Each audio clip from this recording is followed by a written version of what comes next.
fiquei muito, sabe, imaginando como é que é a cabeça de um cidadão que, ao perder as eleições, arquitetou a morte do ganhador das eleições para não deixar ele tomar posse, para dar um golpe de Estado. Se viesse para me vetar, pode ficar certo que eu vetaria. Eu não tenho nenhum problema pessoal com o presidente Trump. A única coisa que eu sei é que é presidente dos Estados Unidos da América do Norte, não é imperador do mundo. Pela primeira vez recebendo uma rede britânica em seu terceiro mandato, o presidente Lula concedeu uma entrevista exclusiva à BBC News Brasil e BBC News. President, thank you for speaking with BBC News today. I want to start with the news of Jair Bolsonaro's conviction. Did you celebrate him being handed a 27-year prison sentence? Não. Eu acho que não é para se comemorar o julgamento feito pela Suprema Corte contra um homem que cometeu muitos erros. O que é importante que as pessoas tenham clareza é que não foi um homem ou 3 homens que foram julgados. Foram pessoas que tiveram um comportamento irregular, um comportamento equivocado, ferindo a Constituição brasileira e ferindo o Estado Democrático de Direito do Brasil. Essas pessoas fizeram muito mal ao país, essas pessoas tentaram dar um golpe de Estado, essas pessoas articularam a minha morte, a morte do meu vice, a morte de um juiz da Suprema Corte. Essa gente preparou uma bomba para explodir no aeroporto de Brasília. Essa gente fez muita desordem no Brasil na perspectiva de evitar, sabe, a minha posse. Então, eu estou sendo julgado pelas provas. Então, eu acho triste isso, porque o Brasil tem o seu mais longo período de democracia contínua, é esse que estamos vivendo agora. E a gente precisa aprender a gostar da democracia. O direito de ir e vir, o direito de respeitar os outros, o direito à liberdade de expressão não dá direito de você desacatar, de você ofender, de você pregar o ódio através das redes digitais. Sim. Então, essa gente foi julgada pelos crimes que cometeram. Eu, sinceramente, eu gostaria que ninguém tivesse cometido nenhum crime e ele teve todo o direito de se defender, todo o direito, ele teve a presunção de inocência, sabe? E foi condenado. Eu espero que ele continue apresentando suas defesas e continue tentando provar que ele não tem culpa, porque até agora ele é o culpado de dar tentativa de golpe de Estado nesse país, de tramar a morte do presidente eleito, do vice-presidente da Suprema Corte e de tentar outras mazelas nesse país. The victim of the biggest legal lie. These are not words of Jair Bolsonaro or of President Trump. These were your words after you were exonerated following a prison sentence for corruption. Do you agree with Bolsonaro at all that the judiciary in this country can be political at times?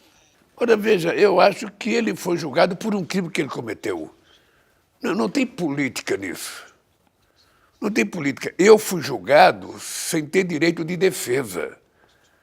Eu fui julgado, fiquei 580 dias preso, ou seja, até hoje não provaram absolutamente nada, e a sentença que deram para mim era que eu tinha cometido um crime chamado fato indeterminado, ou seja, uma má-fé. Então, no caso do atual presidente, você tem provas concretas, você tem delações concretas, você tem documentos concretos escritos por eles. Então, não há como você tentar colocar que é um julgamento político. Não, é um julgamento processual por desrespeito à nossa Constituição, por tentar destruir o Estado Democrático de Direito desse país, com todas as provas possíveis, com imagens das coisas que eles fizeram de errado. Então não tem política, tem justiça. You agree with Donald Trump that it's important to bring back American jobs and industry, but you think tariffs are the wrong answer. What's the right answer? Olha, eu acho que as acusações e as afirmações pelas quais o presidente Trump fez uma taxação contra o Brasil, elas são eminentemente políticas. Não tem nada de comercial. Do ponto de vista comercial, os Estados Unidos, nos últimos 15 anos, teve 410 bilhões de superávit comercial com o Brasil. Portanto, ele tomou a atitude em função de um processo político do Bolsonaro, o que eu lamento profundamente, que um presidente de um outro país não leve em conta a necessidade de respeitar a soberania do outro país, inclusive de respeitar o Poder Judiciário e a Suprema Corte de um outro país. Olha, eu acho que nós vamos ter que ainda esperar muito para ver o que é que vai acontecer. Eu tenho a convicção de que algumas coisas estão prejudicando também os Estados Unidos, porque a inflação vai crescer, porque o café vai ficar mais caro, porque a carne vai ficar mais cara, porque o povo americano vai pagar pelos equívocos que o presidente Trump está tendo na relação com o Brasil. What's the solution instead, though? Ora, para qualquer conflito, a melhor alternativa é você sentar em torno de uma mesa e negociar. Se é do ponto de vista comercial, tem negociação. Se é do ponto de vista econômico, tem negociação. Se é do ponto de vista de tributação, tem negociação. O que não tem negociação é a questão da soberania nacional. A nossa democracia, a nossa soberania não estão na mesa de negociação. Ela é nossa, ela é do povo brasileiro e aqui mandamos nós. You've written articles which you say are to start a dialogue with Donald Trump. Why not just pick up the phone to him? Porque eles não querem conversar. But he said you can call him Eles não querem anytime. conversar. Eles não querem conversar. Eu estou dizendo há 4 meses que nós estamos dispostos a conversar. É importante lembrar que quando o presidente Trump comunicou a taxação ao Brasil, ele não comunicou da forma civilizada que dois chefes de Estado se comunicam. But now, why not try pick up the phone to him? Ele publicou no portal dele e eu fiquei sabendo pelos jornais aqui no Brasil. Ou seja, eu tenho meu ministro da Fazenda, eu tenho meu ministro da Indústria e Comércio, que é meu vice-presidente, eu tenho meu ministro das Relações Exteriores, tentando conversar com os negociadores americanos e ninguém consegue conversar, porque eles não querem conversar. Eles não querem conversar, eles não querem multilateralismo, eles querem unilateralismo. Então, quando eles quiserem conversar, o Brasil está pronto para conversar. Pronto. Nós temos o meu vice-presidente, nós temos o meu ministro das Relações Exteriores e o meu ministro da Fazenda disposto a conversar. E com o Trump, na hora que ele quiser conversar, eu estou pronto a conversar. President, can I just confirm one point with you? President Trump has said he's happy to talk anytime. Can I just confirm, have you tried to and he's just not picking up, or have you not tried to call? Olha, eu não tentei fazer chamada porque ele nunca quis conversar. Nunca quis conversar. So you've never tried to call Nunca Donald quis Trump? conversar. Uma coisa é falar com a imprensa, outra coisa é dizer o seguinte: ninguém tentou conversar com o Brasil. Eu estou dizendo para você que a informação da taxação eu recebi pela imprensa. Nem o meu Ministério das Relações Exteriores recebeu. Nem o meu ministro do Comércio, recebeu. Ou seja, foi uma coisa taxada simplesmente de uma pessoa que não quer conversar, não quer dialogar. Não é comigo, não, é com ninguém. Tá? E nós tentamos entrar em contato muitas vezes, tivemos várias reuniões, aliás, nós tivemos muitas reuniões com os Estados Unidos e no dia 16 de maio nós mandamos uma carta cobrando uma resposta das negociações que a gente tinha feito. So to confirm, the reason you haven't tried to call is because he didn't try to call before imposing the tariffs. Is that correct? A razão que nós não ligamos é porque os americanos não querem conversar. Essa foi a razão. Eles não querem conversar. Eles acham que eles podem tomar decisões, publicar no jornal e a responsabilidade fica do nosso lado. Não. Ou seja, o que nós estamos trabalhando é o seguinte: nós entramos num processo no OMC, nós estamos entrando com um processo na seção 301 e nós vamos fazer a reciprocidade no momento que nós entendemos que é correto fazer a reciprocidade. Quem sabe, depois de tudo isso, haja possibilidade de sentar numa mesa e negociar. In a few words, how would you describe your current relationship with President Trump? Olha, não tem relação. Não tem relação. None at all. Eu tive muita relação com todos os presidentes americanos. Eu tive muita relação com Bush, eu tive muita relação com Biden, eu tive muita relação com Obama, tive relações com ex-presidentes americanos, tenho a relação com o Reino Unido, com todos os primeiros ministros, tenho com toda a União Europeia, tenho com a China, tenho com a Rússia, tenho com a Ucrânia, tenho com a Venezuela, tenho com a Bolívia, tenho com todos os países do mundo. O Brasil não tem contencioso com nenhum país do mundo. O Brasil não tem contencioso e o Brasil não quer contencioso. Agora, Many nations and leaders who disagree with Donald Trump politically have still built relationships with him. Do you regret that it might have been irresponsible not to, given the situation we're in now? Veja, deixa eu lhe falar uma coisa. O problema da soberania americana é um problema deles.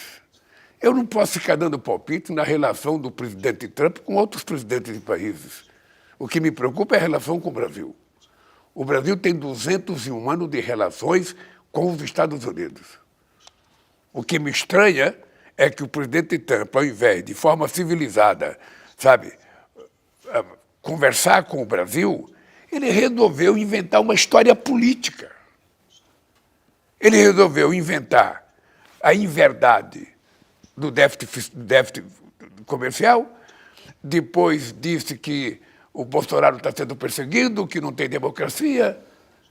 O Brasil tem muita democracia, aliás, tem muitos artigos hoje publicados nos Estados Unidos mostrando que o Brasil está dando um exemplo de democracia no mundo.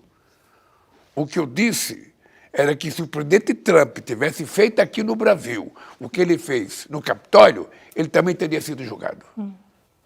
Porque aqui a justiça é para todos.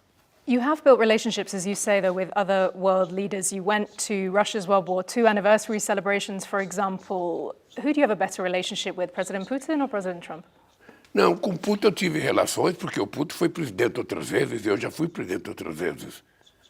Eu não tenho nenhuma relação com o Trump, porque quando o Trump foi presidente da outra vez, eu não era presidente da República, e agora a relação dele é com o Bolsonaro, não é com o Brasil. You say you want a more democratic United Nations. Why not call out the authoritarianism among some of your allies, Russia, China, Iran? These are countries where it has been widely documented that there have been unfair elections, undemocratic elections, and human rights abuses too. Olha, deixa eu lhe dizer uma coisa, o que eu quero das Nações Unidas. Eu quero que as Nações Unidas ela represente a geografia mundial do século XXI. A ONU de hoje, sabe, não tem nada a ver com a ONU que foi criada em 45, ou melhor, a ONU que foi criada em 45 não tem nada a ver com a ONU de hoje. Ou seja, é preciso colocar os outros países. Ou seja, cadê o Brasil na ONU? Cadê o México? Cadê a Argentina? Cadê a Índia? Cadê a Alemanha? Cadê o Japão? Cadê os países africanos? Ou seja, a ONU não pode continuar com os 5 países que foram, sabe, que resultou da Segunda Guerra Mundial.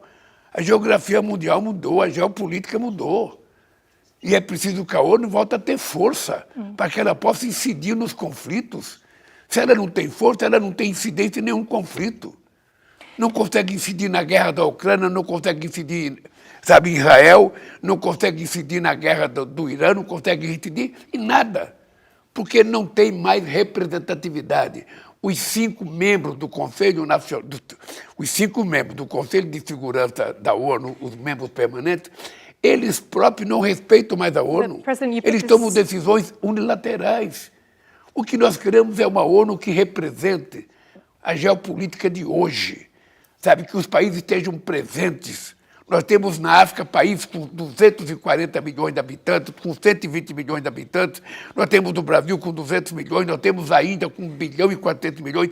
Esses países têm que estar no Conselho da ONU para ajudar a tomar decisões. But President, you talk about democracy. Why then not condemn Russia for its actions in Ukraine in the same language you've used against Israel, for example? Why does Brazil happily continue to fund Russia's war in Ukraine by buying Russian diesel? Deixa eu lhe falar uma coisa. É importante que tenha clareza do que o Brasil faz. O Brasil foi o primeiro país a condenar a ocupação da Ucrânia pela Rússia. O Brasil não financia a Rússia, o Brasil compra petróleo porque o Brasil precisa comprar petróleo. Como a China precisa comprar petróleo, como a Índia precisa comprar petróleo, como a Inglaterra precisa comprar petróleo, como os Estados Unidos precisam comprar petróleo. Agora, se nós tivéssemos uma ONU funcionando corretamente, certamente essa guerra não teria acontecido. Não tem ninguém negociando porque a ONU não representa muita coisa hoje. Se tivesse uma ONU funcionando, essa guerra não precisaria ter existido. Se a ONU estivesse funcionando, não precisava ter acontecendo Gaza. E eu não acho que em Gaza tem uma guerra. Em Gaza tem um genocídio.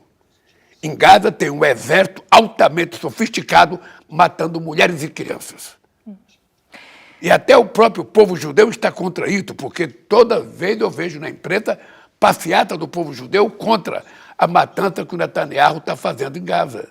Se vocês acham que isso é uma guerra, eu não acho. Eu acho que isso é um genocídio e que não pode continuar. É por isso que eu defendo a criação de 2 estados. É por isso que eu defendo a criação do Estado palestino para viver em harmonia com o Estado de Israel. I'd like to talk as well about COP30. Brazil's going to be on the world stage hosting the COP30 Climate Summit this year. How is your climate leadership consistent? Eu só queria votar a questão da democracia. Só queria votar. Nenhum país do mundo pode colocar em xeque a democracia brasileira. Aqui as coisas funcionam. Aqui a justiça funciona, aqui o poder legislativo funciona e aqui o executivo funciona. O que nós queremos é o seguinte, nós somos soberanos nas decisões que estamos tomando no Brasil. Portanto, nós fomos o primeiro a criar o grupo de amigos da paz na Rússia e a Ucrânia. Fomos o primeiro. Sabe? Criamos um grupo de 13 países para negociar. Procurei as Nações Unidas para dizer que era preciso criar um grupo de amigos, visitar o Putin, visitar o Zelensky e dizer para eles que era preciso acabar com essa guerra. A pedido do Zelensky, eu liguei para o Putin para participar da mesa de negociação. Agora, não somos nós que vendemos armas para a Rússia e muito menos para o Zelensky. Não somos nós que queremos a guerra. Eu não quero nem destruir a Rússia, nem destruir a Ucrânia. Eu quero que os 2 países vivem em paz. Sim. É isso que eu quero. Understand, President. I want to move on to COP30, where Brazil will be on the world stage hosting the COP30 Climate Summit. How is your climate leadership consistent with your personal desire to allow oil companies to drill in the Amazon Basin? Olha, deixa eu lhe dizer uma coisa muito clara. Nós vamos realizar a melhor COP já realizada na história das COPs. A COP foi escolhida para ser feita na Amazônia, porque eu quero que o mundo, ao invés de falar sobre a Amazônia, conheça a Amazônia. Eu quero que as pessoas que estão preocupadas com as florestas venham conhecer as florestas. É muito fácil fazer uma COP em Paris. É muito fácil fazer uma COP em Dubai. Agora, fazer uma COP na Amazônia, eu quero que as pessoas conheçam a Amazônia.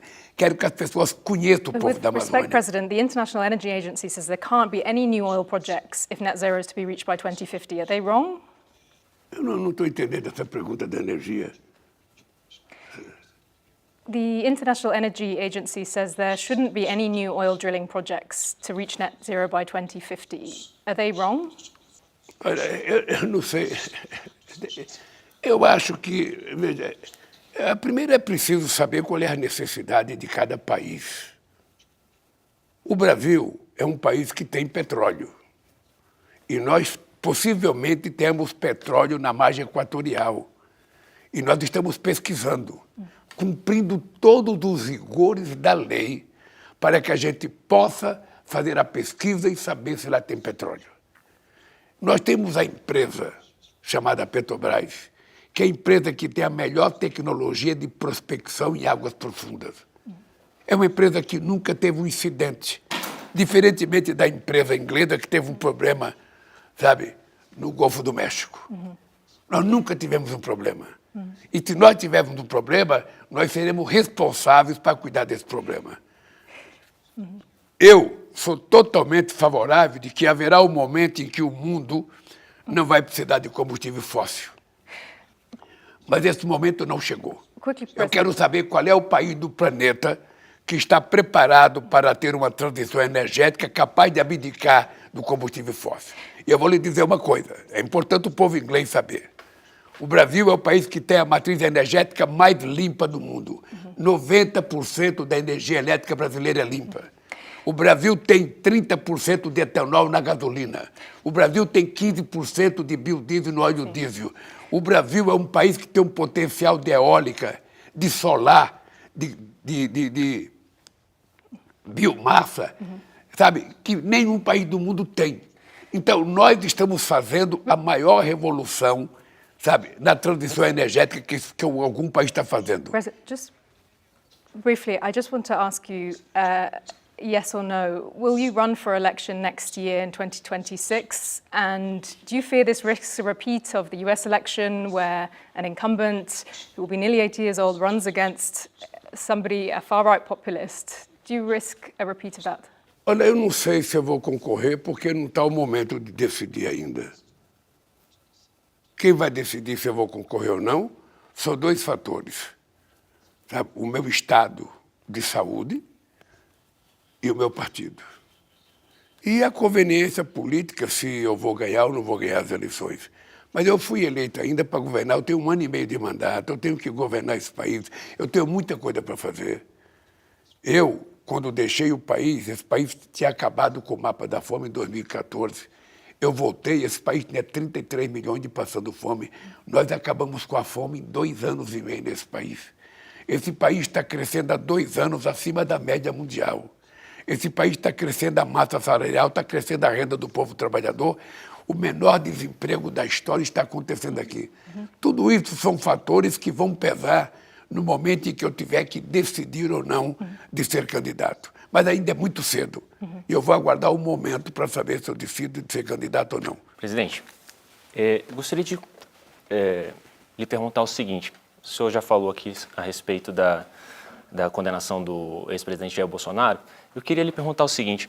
Como é que o senhor se sentiu? Qual foi o sentimento que o senhor teve quando o senhor soube da existência de um plano para assassinar o senhor? Qual foi o sentimento?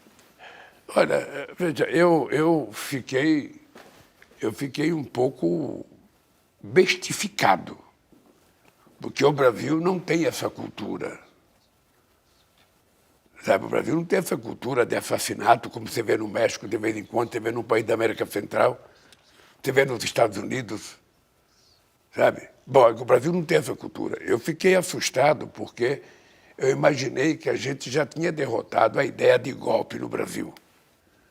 E, de repente, surge um cidadão que se acha no direito de desacreditar tudo que é normal, de negar todas as instituições e achar que somente o que ele pensa que é verdadeiro. Então, eu fiquei muito,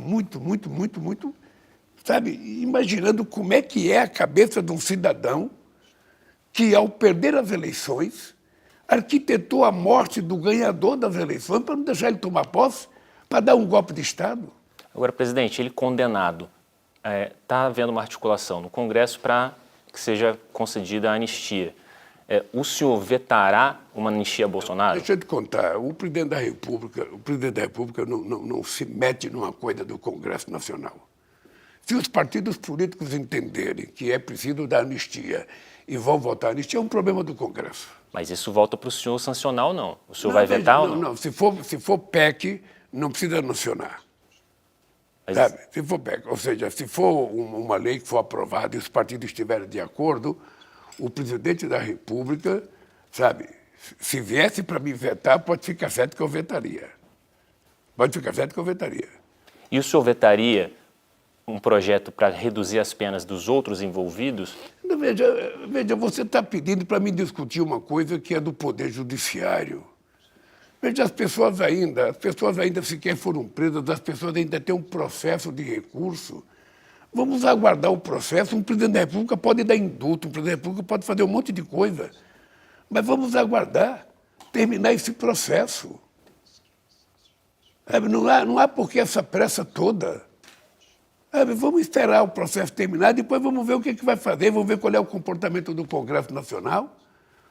Nós vamos ter eleições daqui a 18 meses e já tem gente dizendo que se for eleito vai liberar, vai dar indulto.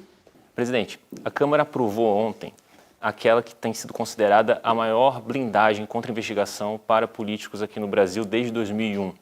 Queria saber a sua opinião sobre esse projeto, sobre o projeto da blindagem. Eu vou dizer, se eu fosse deputado, eu seria contra e votaria contra. Eu acho que a maior blindagem que as pessoas precisam é as pessoas terem um comportamento, sabe, sem cometer nenhum ilícito na vida. Agora, eu acho desagradável, sabe, as pessoas fazerem uma blindagem, inclusive colocando o presidente de partidos, ou seja, Ficou uma coisa muito esquisita para a sociedade brasileira compreender o que é isso. O seu partido, 18% da bancada do seu partido votou a favor. O senhor pretende orientar de forma diferente? Deixa eu lhe falar uma coisa. Eu não sou presidente do meu partido, eu sou presidente da República. Eu estou dizendo para você que se eu fosse, sabe, deputado, eu votaria contra. Se eu fosse presidente do meu partido, eu orientaria para votar contra. Aliás, eu votaria para fechar questão e votar contra. Bom, em 2018, o PT tinha o seguinte lema: eleição sem Lula não valia, era ilegítima. Hoje a direita faz isso em relação ao ex-presidente Jair Bolsonaro. O senhor teme enfrentar Jair Bolsonaro em 2026? Deixa eu te falar uma coisa. Primeiro que a comparação não pode ser feita. A comparação não pode ser feita. Ou seja, eu estava preso por irresponsabilidade de um juiz e de um promotor, sem que tivesse qualquer prova contra mim. Eu tive autorização da ONU 2 vezes em Genebra para ser candidato. E aqui no Brasil resolveram decidir que a decisão da ONU não valia para o Brasil e não me deixaram ser candidato. No caso desse cidadão, esse cidadão tem crime comprovado. Se você assistiu o julgamento, você viu as provas concretas dos crimes cometidos. Ora, eu acho, eu ganhei dele quando ele estava na presidência. Mas... Então, não me causa nenhum problema disputar a eleição com quem quer que seja. O que eu acho é que esse cidadão cometeu um crime e se ele não provar a inocência dele até o final desse processo, ele vai ser condenado e vai ser preso. Mas, presidente, de forma objetiva, o senhor teme enfrentá-lo nas urnas de 2026?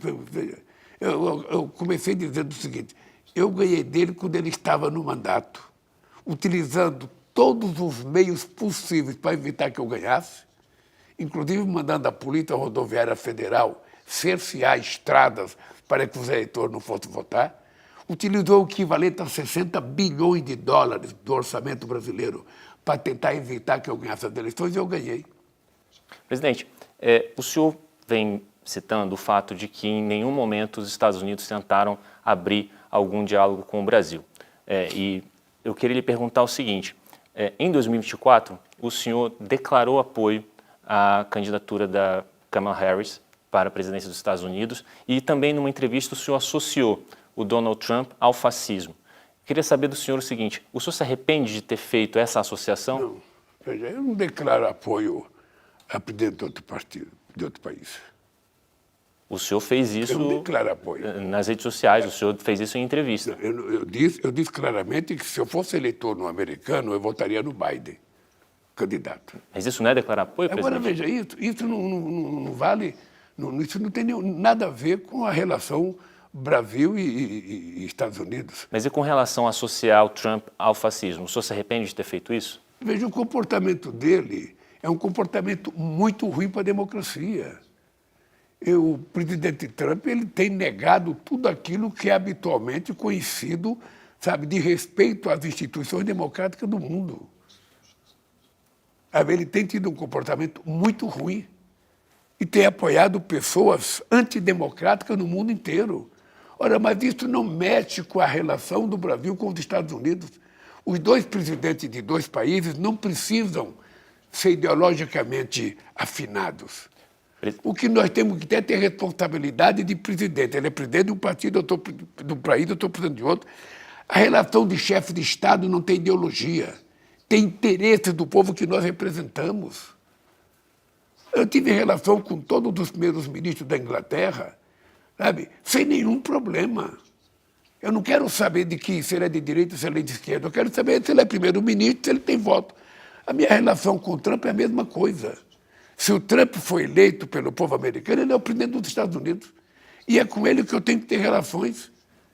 E ele, da mesma forma comigo, ele pode ter uma simpatia pelo Bolsonaro, mas eu sou o presidente, ele tem que negociar com o Brasil.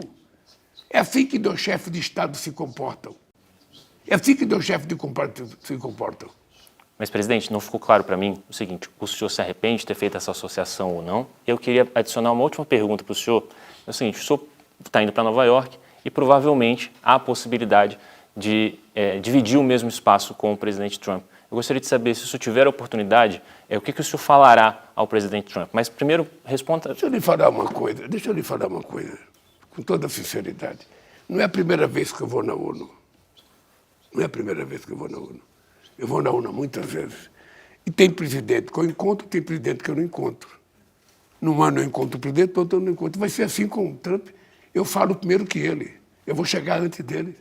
Sabe? E se ele sabe, chegar e passar perto de mim, eu vou cumprimentá-lo porque eu sou um cidadão civilizado. Eu converso com todo mundo. Eu estendo a mão para todo mundo. Eu nasci na vida política negociando. Então, para mim, não tem nenhum problema. Eu não tenho nenhum problema pessoal com o presidente Trump. A única coisa que eu sei é que é presidente dos Estados Unidos da América do Norte, não é imperador do mundo. A única coisa que eu quero dele é que ele tenha uma relação civilizada com o Brasil e o Brasil com eles.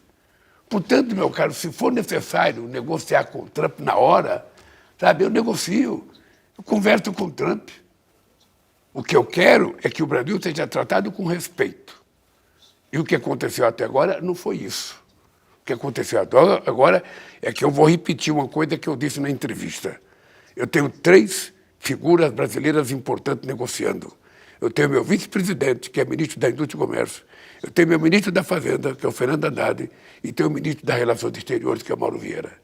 Nós estávamos negociando com algumas pessoas há muito tempo.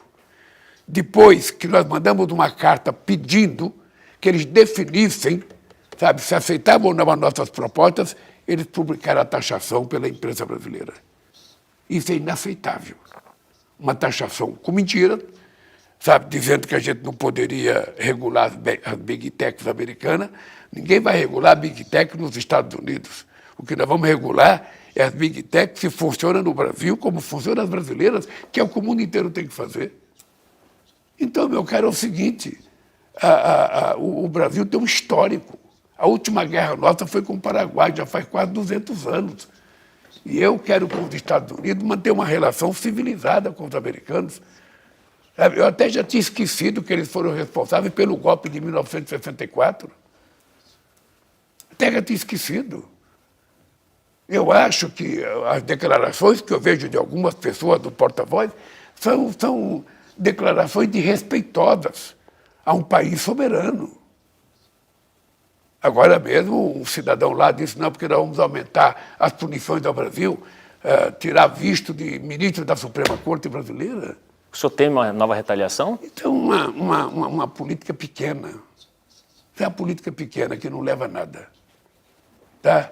Mas agora, como eu sou um cidadão muita paciência, eu tenho certeza que o tempo vai ser senhor da razão e a gente vai ver o que vai acontecer. Presidente, tá? Muito obrigado. Presidente, muito obrigada. Foi um prazer neste momento importante. Por que você não falou para português? o Brasil, para o mundo também. Tá, obrigado, querido. Muito obrigada. Obrigado. Presidente, obrigado pelo seu tempo. Viu? Obrigado.